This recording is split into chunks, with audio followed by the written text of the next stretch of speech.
All right. I think we are good to go. Ben, welcome to Living Off Rentals, man. Appreciate you having me. Excited to be here Yeah. today, man. Yeah, it's great to have you on. So Ben and I recently connected via social media, actually. I think you saw an interview that I did. Is that how you Yeah, came across I my did. stuff? I did. Cool. Yep. Cool. Yeah, and so we hopped on a call because we had similar interests and I think some shared similar backgrounds as well. And once you started sharing your story with me, I thought it would be super beneficial for this audience, for the Living Off Rentals community. Um, Ben grew up in Michigan, which is not too far from where I'm at in Indiana, and he's got experience investing in several different markets, and has had some realizations and some lessons along the way that I think people could really benefit from hearing about. So, speaking of your story, I'd love to kind of go back with you and start from the beginning. If you could share a little bit about your background and how you first got into rental property investing. Yeah. So yeah, again, thanks for having me today. So I live in Omaha, Nebraska today, originally from Michigan, like you said. And my story really starts in 2014. So in 2014, just asked my wife to marry me. And before then, I just made a lot of bad financial decisions where it just left me a big snowball of debt. So I was sitting like 60, 70K in debt. Some of it was student loans, but a lot of it was credit cards and just bad decisions. So We've I, all been there. yeah, I didn't want to take that into my marriage, and I was like, you know what, let's practice frugality. Let's do that. So I was able to cut a big chunk of that off before we got married, and then when we got married in 2015, shortly after, work asked us to move to Southern California. My wife and I both worked together at the time, so we sold our townhome in Omaha, and we were able to pay off the rest of my debt. We bought another townhome in Southern California. So the only debt we had at that point was our mortgage. And just like any new couple, you start talking about like, what are our life goals? What's our family goals? What are our financial goals? And at that point, didn't really understand the concepts of the FIRE movement, really didn't understand the wealth potential you could get with real estate. So we were like, let's just use the direct deposit route. We'll put a little money into savings every month. We'll use the rest in our checking to pay off our expenses, cost of living. And so that's what we did. We're like, okay, we're saving. This is good. This is what you're supposed to do, right? So 6 months go by, look at our account, we realize, yeah, we're putting money in the savings, but we're just pulling it back out to pay for our Mm. expenses. So not necessarily moving forward or not necessarily moving backwards, but we weren't moving forward either. So that's when it just clicked. I was like, you know what, there has to be a different way to do this. So I started looking online, and that's when I first came across the FIRE movement, Mr. Money Mustache. Along with that comes Rich Dad Poor Dad and the real estate.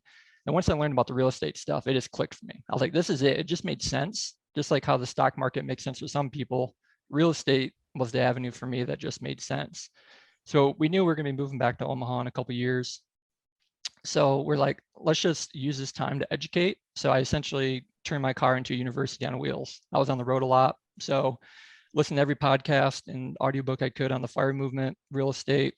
And at end of 2017, we were called back to Omaha. We just had our first kid right after we moved back. And once the dust settled from that, we're like, okay, we have this education now. It's time to go.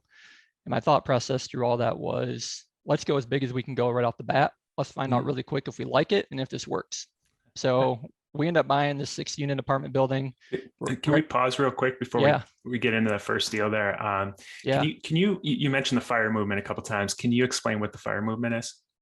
Yeah, so essentially, what the FIRE movement is, what it stands for is financial independence, retire early. And there's a lot of different opinions on what that means. I think it's really personal. For me, it's not retire early, as in I'm going to quit my job and stop working, and we're going to go move to the Caribbean. It's to have the freedom to make decisions, and you're not reliant on a W-2 to give you that freedom. So that's really what we strive for when we talk FIRE movement. Got it. Okay. Okay. So you got back to Omaha, and you decided you're going to go big. So, so what was the first deal that you started with?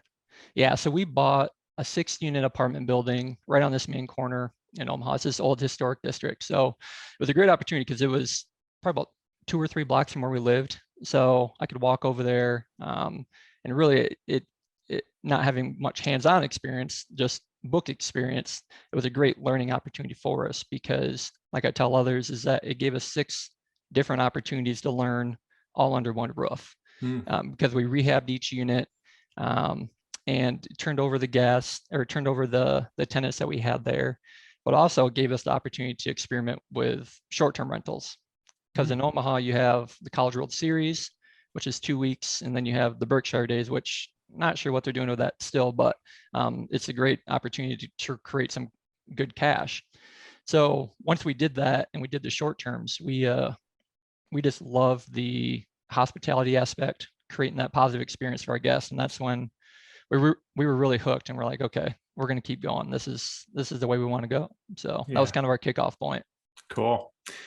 So getting into that deal then. So, what was your biggest lesson that you had from that first deal that, something looking back, you got into it, you probably, there's some things you anticipated going a certain way. They might've gone a little bit different. So what did you learn from that? Yeah, I think when, anytime you start off in anything new, there's going to be a cost to entry. And for us, it was finding vendors that were reasonable and honest. I think when you're the first time you need someone to come and do something for you, you're not going to find the cheapest guy, and you're probably not going to find the best guy. So it was continually to network and just being comfortable with, because we've moved to a different market since then, but it's just being comfortable with, we don't need to get this perfect the first time, because we're not going to. This is learning, and we just need to be patient. And once we realize we did something wrong, we just need to make sure we don't do that again. Yes. Yeah. And were you doing all the work yourself, or did you rely on contractors? Yeah, we did the majority of it ourselves. Okay. We tried to. A lot of it was cosmetic, luckily. But yeah, we did a lot of ourselves, but we did have to rely on contractors to help us as well. Okay.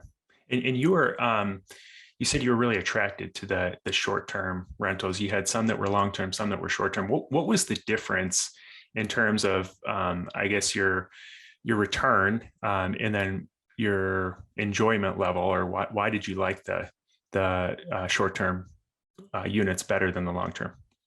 Yeah, so there's definitely the financial aspect. So like, for example, you have a solid month in Omaha where it's just money making season, where you have the Berkshire Days and College World Series. So we were normally making probably $600 a month on these units. They're 1-bedroom apartments. Okay. During College World Series and the Berkshire Days, you can make $300-400 a night. So you're talking a weekend and you're talking 2 weeks. So you can make as much in a month as you could in probably half the year normally.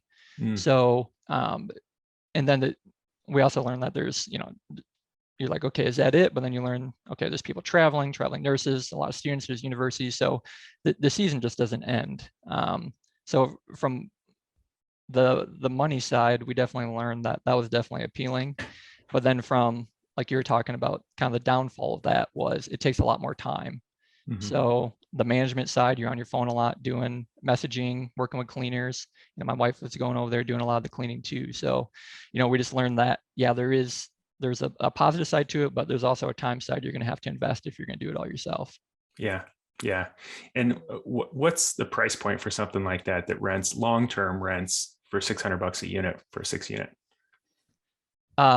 What did we buy it for? The building? Yeah. You're saying? Yep. Yeah. So they're asking $395 and we got it for $335. Okay. So nice. And then how much do you think you had to put into it? We put around $40K into that. Okay. Into that building. And then, yeah, we sold it in 2018. What did we sell that for? We sold it for $450. Wow. So, wow. So $375, it was all in, plus all the cash flow from the short and long-term rentals for the next couple of years. And then you sold it for a $75,000 gain.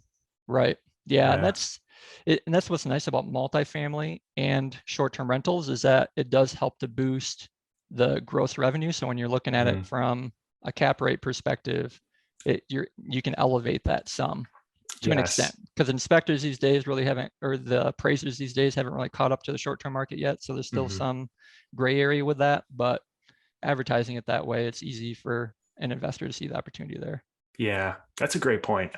Blake Daly was recently on the podcast, and he's turning like small hotels or, small multifamilies into fully short-term rental properties. Okay. Yeah. And he was talking about through the numbers as well. And you're right. Like, the value of a multifamily property is based on the income, but appraisers, and just the market in general is slow to count short-term rental income. Right. I think that's coming because people can see that the market stabilizing for short-term Right. rentals. Yeah, absolutely. But when you can get 3 times as much income, I mean, that literally 3 times the value of your property or more, because your expenses aren't increasing at the same rate. So it's crazy how much equity and value you can create on these properties. And even if the market doesn't recognize it, you can share your Airbnb data with a potential buyer and say, hey, I've got a 2-year history of renting this property for 3 times as much as it would have rented long-term. You can just continue to do the same thing. So right. that's amazing. Awesome. So from the 6 unit, then you got the taste. What was next for you? Yeah, so we started doing some more networking within Omaha, went to some meetups, and then I met an investor who was going to sell 2 of his properties. They're a multifamily. There's another triplex and quad. So we purchased those as a package from him, and we turned 1 into a short term, and the rest were long term. And that was mainly determined on just the area of town that they were in. Okay. But what we really liked about the triplex that was right by the zoo. The zoo's a really big draw, just in the region here. So we were able to turn that into like a family place that people could go, and it was like a half mile from the zoo. So I see. Okay, so similar numbers on those properties, like in terms of what they'll rent for and stuff. Yeah. Yep. Okay. From the long term and the short term. Yeah. So Okay. it is different doing from the short-term perspective when you have more of a family unit, like a 3-bedroom as compared to 1-bedrooms. Mm-hmm. We're really worried about, what type of people are we going to pull in? Are we going to pull in families, or are we going to pull in people who are looking more for a good time in Omaha, and like what will happen with our units, and will they get beat up and stuff like that? So that was made us nervous up front, but in the end it worked out really well. So yeah, got it. Yeah. And so at this point, you've accumulated 13 units pretty quickly. What was your goal then? Like, it was probably different when you first started, and then after you start to get into it and get a feel for, like you said, there were some fears around, like, will this work? Am I going to rent to the right type of tenants? After you bought these 13, then what was the goal from there? Right. Yeah, that's a good question. So when we started, our goal was to make money. I think anytime you invest, it's to make money. And I think people stop at that when they really realize their goal. And I think our goal really started to evolve as we got more in the trenches with real estate. And by that, I mean, it just started to take a lot of our time. And for us at home, like, presence is really key, not like giving presents, but the actual, like, being here mentally, being here physically. And when my wife and I are on our phone all the time, and when we're have to go do the cleanings or do that stuff, we just didn't like that it was taking away from our family. So I think our goal evolved to, we want to make this more, we want to make real estate more of an avenue of, we're not necessarily trying to grow to massive wealth and units. We're trying to simplify. And by that, I mean, I think our goal shifted to, we wanted less units with more cash flow, because the less units, I believe, is going to be the easier to run and manage, because you have less roofs to deal with, less tenants, less guests. So I would say it went from just straight revenue growth, straight unit growth, to let's really simplify, be methodical, and try to get some of our time back while making similar returns. Got it. Okay. Yeah, and I think that's a very common flip or realization, I guess, for people that they have in the beginning. It's like, it seems appealing to own 100 doors or own 1,000 doors of rental real estate. It's cool to tell your friends that you own 100, but then you start to have 100 leases. Every tenant, every property comes with its own set of to-dos and issues and personalities for each tenant, and sets of life problems that they're going to bring to the table. It's all manageable, but you just have to decide if it fits your personality to want to manage that many issues, and set up systems in a way that can can facilitate the management of so many issues. So, Yeah. so for you, it was just high. And I think I'm very similar in my personality. Like, it's less number of units with the highest profit possible, because I'm very similar. I want to spend the most time with my family, and have the flexibility to kind of do stuff like this, and do other things that interest me. So, Yeah. so I guess once you had that realization, what did you do from there then? You've already got 13. How did you change your investing style at that point? Yeah. So as we were investing in Omaha, we were also looking for a place back in Michigan that we could call home when we would go visit family. So I was looking for a short-term rental there that we could use, but also use to generate revenue too. So we're buying it as an investment, but also a vehicle that we could stay in as well. And we ended up doing that in January of last year of 2020. No, yeah, January of 2020. And when I was looking there, and after we closed on that place, I was like, man, the cost of entry is so much cheaper there. We were having trouble finding deals in Omaha, even off-market deals. And I was talking to my wife, I was like, I think we could sell our properties in Omaha, shift everything back up to Michigan, put it under management, get some of that time back, and also still make similar returns. So after looking and doing that's what we ended up doing. We ended up selling our portfolio to one investor here in Omaha. He bought all 3 properties. And then we did like a partial 1031 exchange into a market up in Michigan. Got it. Okay. And so was it just one property that you 1031 into, or was it multiple? And what market was that? Yeah. Yeah. So we bought our one property in January, and then we sold our properties in April. So then we 1031 into, would have been 5 houses and a triplex is what we ended up 1031ing into. And the reason I didn't go all in, do a full 1031 is because I was still leery of the market. We're in Muskegon, Michigan. So it's kind of just north of Grand Haven, just west of Grand Rapids, right on Lake Michigan there. And so I was like, well, that's kind of the point where like I feel comfortable. Like, let's just take the rest of this cash and hold it. But just for an example, we're buying $65,000 houses in a nice market in Muskegon that were pretty much turnkey, maybe some cosmetic stuff. Maybe we had to put 510 into them, but we're renting those for $900 to $1,000 a month. Wow. So in Omaha, you're more 1%. In Muskegon, you're more 1.5% when you're talking long-term units.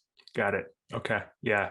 Yeah. And there's probably people in California who just fell off their chair hearing those numbers, thinking that their car outside in the driveway is more costly than the houses that you purchased. Yeah, exactly. For people who are, they might have a whole bunch of equity in their rentals because the market has appreciated so much. They're thinking about 1031. How did you go about that process? Like, how did you find and line up 6 different properties, because there's a time limit on that? So was it all from the same seller, or what was the process? Yeah. So when we purchased in January, we found a property management company who had 3 different arms underneath them. They had a brokerage arm, they had a contracting arm, and they also had the management arm. So I really liked that because, being several hundred miles away, I can't go there to find these properties. I can't go there to rehab these properties, and I'm not going to try to manage them. So I like those all under one roof, like less vendors, easier for me. So we used them to help source the properties, and the majority were just found off market. So we found them all on the MLS. We used them to help source and get to know the areas, and then they also helped with the rehab side too. So yeah, got it. Okay. Yeah, that's great. And if the numbers work, like if you can buy a turnkey property for 55, 60,000 and rent it for 900 or more a month, then, there's no point to scrambling to try to get an off-market deal that maybe is like 10,000 cheaper. It's like, if you can defer all those capital gains, get it all done at once, you got to look at the whole deal, which I don't think a lot of people do. A lot of people are just so focused on, negotiating down to the lowest penny, when there's a lot of other benefits that you can kind of consider when you look at the big picture and step back from it a little bit. So that's awesome. And you're utilizing, it wasn't taking your time too, because that's a big thing. If you want to find off-market deals, then it's going to take a significant amount of your time. And what's that worth? Right. Yep. So Absolutely. that's great.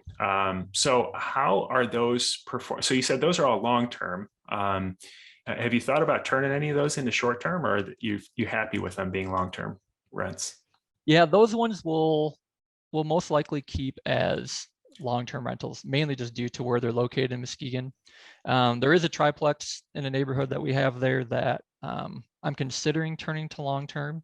The thing that was holding us up is that the management company that we were using, like their cleaning fee and just some of the other fees that they have, it wasn't cost effective to turn a one unit or a one bedroom unit into a short-term rental. So we're exploring that now. But we'll probably maintain those as long-term just because I believe there is a good place for long-term in our portfolio. I believe there's stability with that as well, just knowing that that's going to be consistent rent. You're not necessarily worried about a COVID 2.0 coming and knocking out short terms for, for 6 months to a year. So we'll probably maintain those as long-term units. Got it. Okay. And what's your goal going forward then? How has this impacted your I guess financial freedom goals, and then and what do you plan to buy from here or do from here in real estate? Yeah, so that's a great question, and I always kind of go back and forth with that because I think it's easy when you listen to different podcasts and the way people do things. You're kind of like squirrel syndrome, where you're like, oh, let's go this way, let's go this way. So I think I'm really trying to align myself with people who think similar to me, just to help me keep on pace with where we're going. So right now, we're just trying to be methodical in our investing. So since those units, we've bought a duplex in Muskegon that we're doing short term with as well now. That's doing really great. So our focus is on short term solely now. I believe I'm comfortable with where we're at on the long term side, having a little more stability on that, and just trying to be more methodical, maybe one or two more deals a year, where if we buy them right, you're making $2,200 or $2,500 a month in net cash flow. That will slowly help us to keep boosting where we're trying to go. Yeah. And where is, so do you want to leave your job? Is that the intent, or what's the ultimate goal with real estate? Yeah, I don't necessarily want to leave my job. I really enjoy what I'm doing now. It gives me flexibility to be home with my family. It gives me flexibility to continue to do my real estate. I think there'll be a time when I probably can't do everything as well as I want to be. And I think that's when I'll need to start thinking about what needs to change. But right now, I don't necessarily want to leave my job. We're at a place now where our expenses are covered by real estate. But I want to get to that extra buffer where it's like expenses and then some. Yeah. So we're not in a hurry. We're just banking the cash flow we're getting today and then just reinvesting that. So that's really what we're looking at doing. We're not trying to buy 5-10 properties a year. If we can get 1 or 2 more good properties a year, we're really happy with that. Yeah. And it seems like, I mean, obviously you did the work, you learned, you educated yourself initially, you jumped into a property, kind of learned, cut your teeth on a 6-unit, realized that this strategy wasn't ideal for your situation. So you picked a new market, but you're holding down a full-time job, you've got a family, and now you've got 10 units that are paying for your expenses. This is like, I think, the dream for a lot of people. They're like, This is why I'm getting into it. I just want, enough properties to pay for my expenses. So if you did get fired, or if you did want to leave, or, some life event happened, you're secure, you're covered. And I think that's an amazing, it's one thing to like have that as a goal and kind of think through that personally, but then to hear or see how someone else has done that, it's another thing. So I think that's really cool that you've done it, number one, and it's great that you're able to share that with this audience. One thing I'm curious about, because you switched from being very hands-on and buying in your local market to investing fully remote. What, I guess, fears did you have to overcome, or things did you have to new skills, or what things did you have to figure out in order to be able to be comfortable with doing this across the US? Yeah. I mean, obviously the biggest fear is not seeing these properties. I mean, I buy all these sight unseen. So I go off of pictures from the MLS, and then I get an inspection done. That's what I was doing before the market got crazy. But luckily that first property I bought in Michigan. We had this awesome inspector, and he's essentially my eye on this guy now, where I have him go into properties to see how rehabs are progressing. Today, what I have him do is I have him walk properties with realtors, and he's not doing like a full inspection, but he knows what to look for. But he can also look for the value add of like trying to see, like, you could probably add a bedroom here. We could add central air, just other items that you'd really want in a short term, and Yeah. ways to add value. So for me, overcoming that it was a big trust factor, because that's why I like real estate, because I like something tangible, something I can hold on to, and something I can control. And you're really putting that trust in other people. But I think there's freedom when I realize my goal of I'm trying to free up time. So I need to make this sacrifice and give this up in order for me to continue to work towards my goal of just being more present for my family and continuing to grow our real estate portfolio. Yeah. Yeah. And buying it cross country almost forces you to let go of that control. Like you have to, if you're going to figure out, how to get it done in a Right. different state. So you rely heavily on a team. Obviously you have to pay them for their time. So you said this inspector is kind of your key guy in making sure that things are staying on track. Do you pay him like per visit, or how do you compensate someone like that? Yeah, so we just have it worked out where it's just kind of by job, where when he Okay. has time to swing by a property, he'll do it. And then a lot of times he doesn't charge me, but I'll just send him some cash anyway, Yeah. just for helping me out, because he's invaluable to me. I mean, I can't put a number on his value. So but yeah, for the management side, that's pretty straightforward. A lot of that's negotiated already ahead of time. But when you have someone that you can trust on the side, it if I had to set some up with them, I would probably just do it hourly, just so we could keep track of it. But right now, we don't really have anything firm in place. Got it. Okay. And you obviously moved some of your capital gains from the previous properties into these deals, but how are you financing the deals? Are you using any long-term debt on these? Yeah, so we're doing a mix of commercial and personal. Okay. The properties I know I want to keep long term, I'm trying to put into 30-year fixes right now, just because it's the cheapest money you're going to find for a long time. So I don't want to be stuck 5 years when my loans adjust on the commercial side to paying higher interest rates. So I I've recently refinanced one, looking at refinancing another, and I'm probably going to sit on the long terms right now, because I'll probably do something else with those before 5 years is up. Got it. Okay. So it's conventional 30-year conventional loans that are based on your W-2 income. That's Yep, how yeah, that's right. investment loans. Yep. Got it. Okay. Yeah. Cause there's actually 30-year loans that are now asset-based loans that are getting very close to the terms that you can get from, a conventional 30-year mortgage. It's based on your W-2. So, Right. Yep. the difference is, for those listening who aren't familiar, basically the lender will just look at the asset. They ignore your W-2 income. They ignore your bank account. The only thing they'll do a lot of times is pull your credit. But they just look at the income from that property, and they give you a 30-year fixed loan at, I just saw 3.5% from, there's a company called Finance of America that I've worked with on a lot of mine.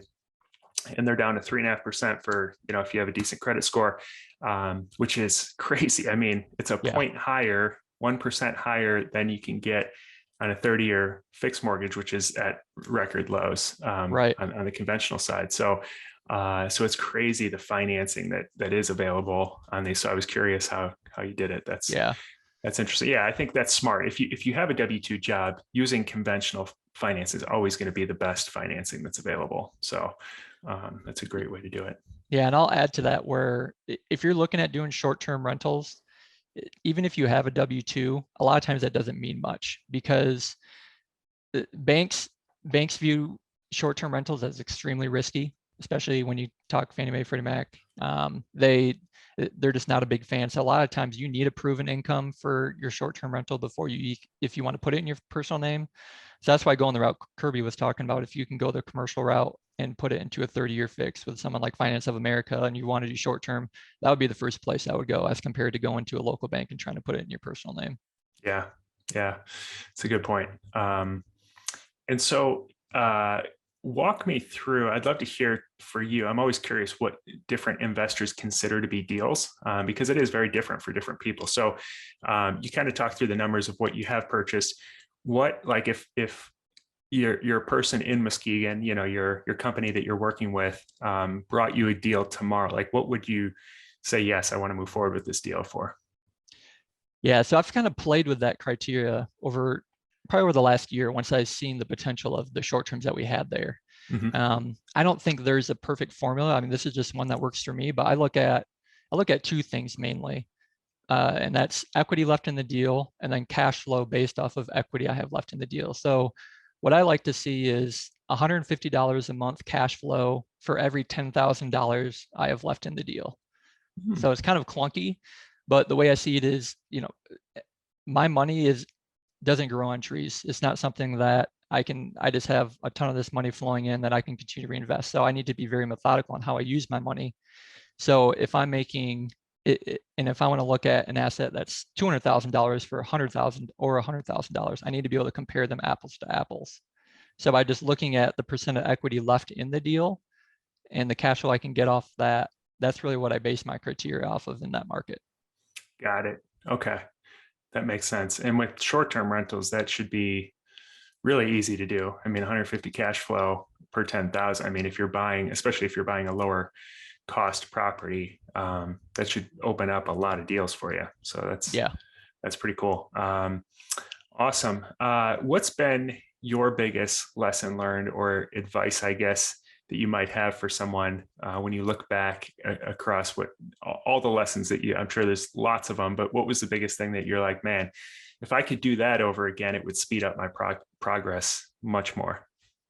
Yeah, I think for me, I mean, there's probably two things, but I would say I should have been quicker up front when we transitioned to Michigan to find different vendors. I relied too heavily on the management team that I had there, Hmm. and it cost me a lot of money to do so. And I knew that this was happening, but I just didn't act quickly. I tend to trust people longer than I should and Yeah. give them more of the benefit of doubt. And I should have acted sooner, and it would have saved me a lot of time and money. Just for an example, we bought one of the properties we bought in May.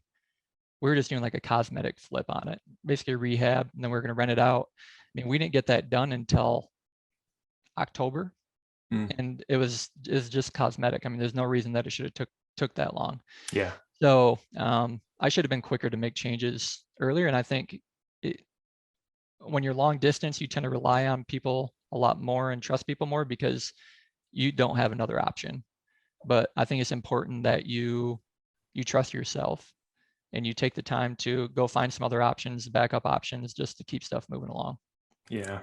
That's a great point. Yeah, there's so many times I can look back and see that I should have let someone go quicker, and it's always the reason you don't is because you're like, oh, they're doing so much for me. They're taking away this big headache Right. that I've got that I'm going to have to figure out and spend a bunch of time on and put my attention on if I let them go.